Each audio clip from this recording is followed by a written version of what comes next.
So here's a question you didn't expect to ask today. How can a country that's richer than 90% of the world still manage to feel like the world's most expensive IKEA showroom?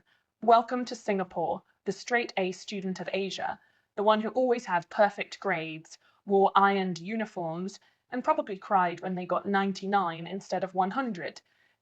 Yes, this is the kid who grew up to be a billionaire, but somehow still doesn't know how to have fun.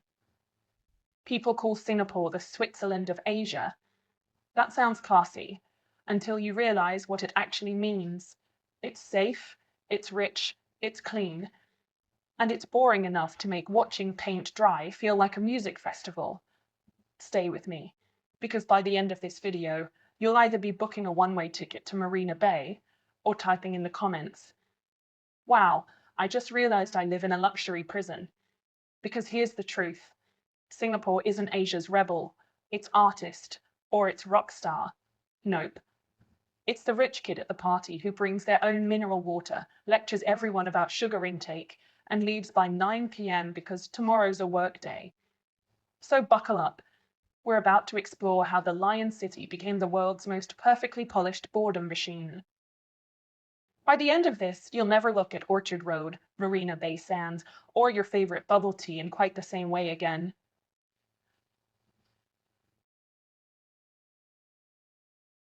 Let's be honest, if Asia were a classroom, Singapore would be the kid in the front row with sharpened pencils, perfect posture, and the homework stapled in color-coded folders.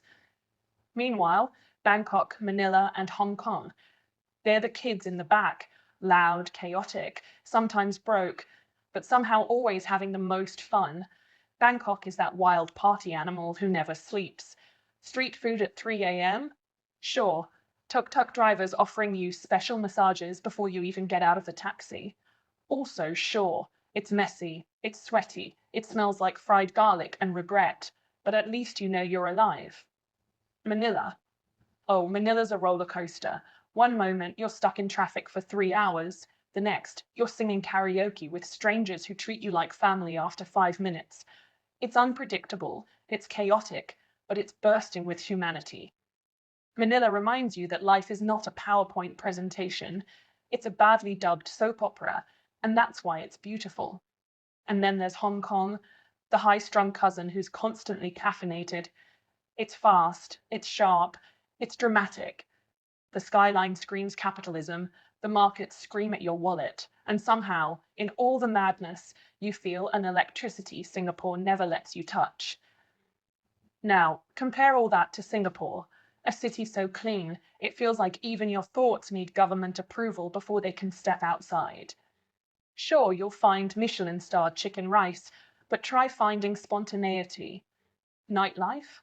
Polished, overpriced, and shuts down before your second drink. Street food? Sanitized, sterilized, and curated until it feels like a museum exhibit. It's like hanging out with a friend who has everything, wealth, brains, connections, but insists on going home at 9:15 because their Apple Watch told them they've hit 10,000 steps. Yes, Singapore is rich, safe, and beautiful, but compared to its messy neighbors, it's about as exciting as a tax seminar. So here's the question. Would you rather live in chaos that makes you feel alive, or in paradise that makes you feel asleep?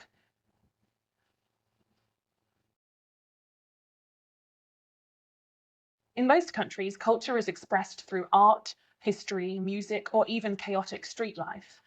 In Singapore, culture is square footage, engine size, and how many Louis Vuitton bags you can carry without breaking your wrist. Let's start with malls. Singapore has over 170 shopping malls.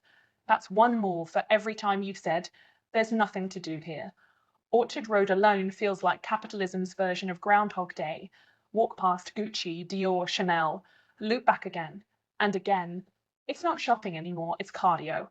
Singapore doesn't have street culture. It has mall culture, air-conditioned, polished, and guarded by more cops who will glare at you for chewing gum. Then come the condos. Ah yes, the glass and steel trophies of success. Every Singaporean secretly believes they're one floor away from enlightenment, as long as it has a swimming pool, a gym, and maybe a BBQ pit. For that one time a year, they remember humans are supposed to interact. Never mind that most of these condos are shoebox sized. It's the resale value that counts. Culture here isn't painting or poetry, it's how many square feet is your prison cell in the sky? And cars. Oh, the cars. In Singapore, owning a car isn't transportation, it's religion. The Certificate of Entitlement, COE, costs more than a car itself. So when someone drives a BMW here, it's not showing off wealth, it's showing off masochism. It's saying, I paid $500,000 for the privilege of sitting in traffic on the PIE.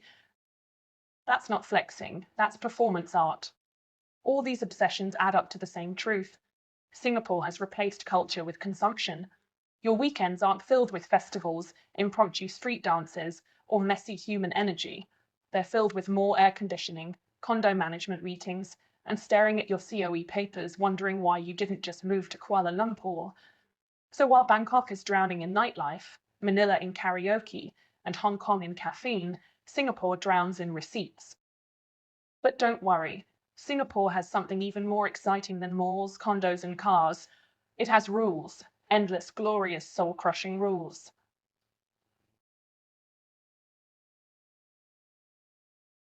Here's the thing about Singapore. It doesn't just run on laws, it worships them. This isn't a country. It's a full-scale simulation designed by a control freak who thinks fun should come with a permit number. Take chewing gum. In most countries, gum is a casual habit.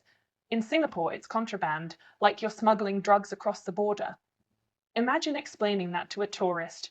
Yes, sir, you can buy a Lamborghini, but God forbid you buy a pack of Wrigley's. Jaywalking, forget it. Cross the street at the wrong time, and suddenly you're starring in Singapore's version of Law and Order. Smoking? Only in designated corners, tucked away like a shameful secret. Drinking in public? Possible, but only if you want your night to end with a $1,000 fine. It's not just rules, it's the psychology of rules. Singaporeans are raised to fear chaos the way medieval villagers feared dragons. Step out of line, and you're not just breaking the law, you're breaking the social contract. Even your auntie at the hawker centre will glare at you until your soul evaporates. This is why foreigners often call Singapore a luxury prison. It has 5-star facilities, clean streets, perfect trains, spotless malls. But try to color outside the lines, and the invisible warden appears. You're not free, you're curated. And here's the kicker. Singaporeans don't just follow the rules, they internalize them. They'll scold you for eating on the MRT before the police even show up. They've become their own security guards, their own jailers. It's like North Korea with better lighting and free Wi-Fi. Sure, it's safe. Sure, it's efficient. But sometimes you wonder, is it safety? Or is it sedation? Is this order? Or is it just a padded cell with a Marina Bay view? But here's the paradox.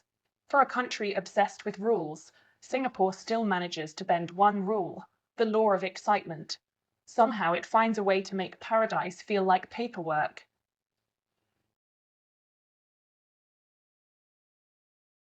Singapore loves to market itself as vibrant. And by vibrant, it means, look at these shiny things we built so you don't notice how bored you are. Let's start with Marina Bay Sands, the architectural middle finger Singapore shows to every other Asian city. It's massive, it's iconic, it's a mall with a hotel on top, and that infinity pool. Oh yes, it's glamorous. Nothing screams luxury quite like paying $500 a night to share a swimming lane with 400 selfie sticks. You'll get the shot for Instagram, sure, but in real life, it's just chlorinated FOMO. Then we have Gardens by the Bay, which looks incredible in drone footage. Giant steel trees glowing with LED lights. Basically, Avatar, but sponsored by the Urban Redevelopment Authority. It's nature, but curated to within an inch of its life. You don't walk through a forest, you walk through a PowerPoint presentation of what a forest should look like. Even the plants seem like they signed a non-disclosure agreement. And Sentosa, the so-called state of fun, a man-made island where fun is literally manufactured. Universal Studios, fake beaches with imported sand, overpriced cocktails, and enough gift shops to make Mickey Mouse jealous. You don't discover anything here. You consume it, pre-packaged, sanitized, and delivered with air conditioning. These attractions are not culture. They're simulations of culture. They're like dating apps, polished profiles with zero personality once you swipe right. Sure, Singapore has world-class sites, but everything feels rehearsed, choreographed, staged. No surprises, no spontaneity, just brochures that came to life. So when the tourism board says, experience vibrant Singapore, what they really mean is, here's a very expensive version of Disneyland, minus the actual magic. But maybe the secret isn't in what Singapore builds, it's in what it hides. Because beneath the polished surface lies something far less Instagrammable, the terrifying void of boredom.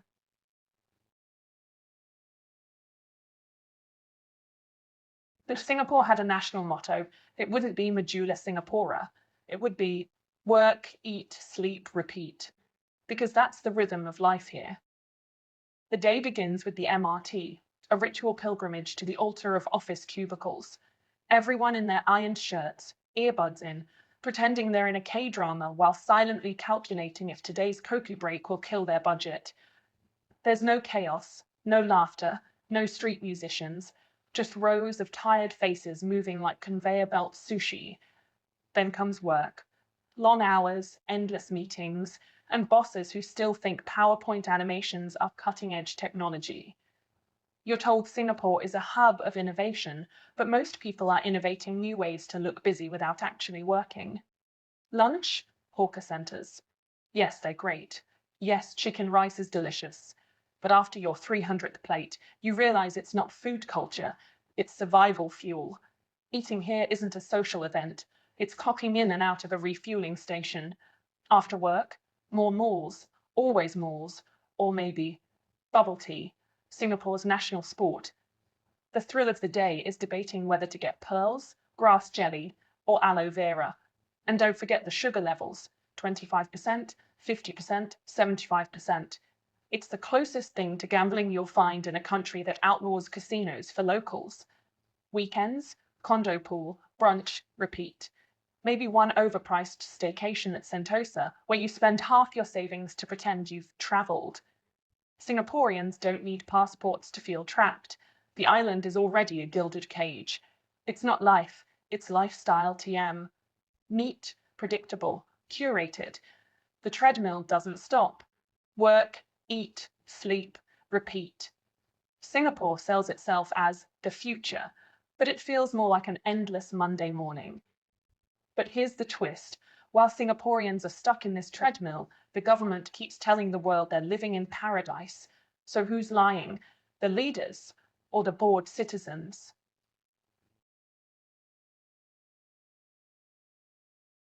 Here's the irony. Singapore has everything other countries dream of. Sky-high GDP per capita, world-class infrastructure, streets so clean you could eat durian off the pavement. And yet, ask anyone who's lived here long enough, and they'll tell you the same thing. It's perfect, but I'm bored out of my mind. This is the paradox of Singapore. The government engineered a miracle, turning a swamp into a skyscraper. But in the process, it engineered out the messiness that makes life fun.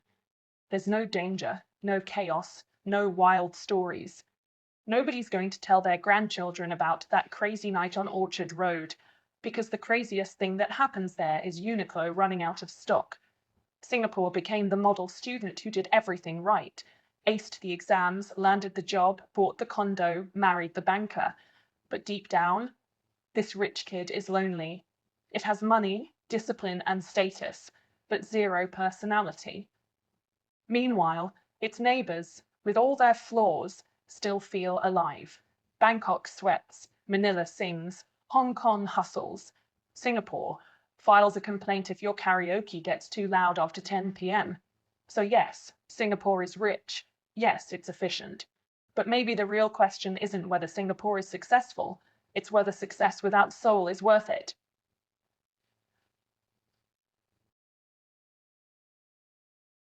So tell me, would you rather live in a chaotic, messy city that makes you feel alive every day, or in a perfectly polished paradise where the biggest excitement is buying bubble tea at 25% sugar? Drop your answer in the comments because let's be honest, half of you are already typing, at least Singapore is safe, while the other half are Googling flights to Bangkok.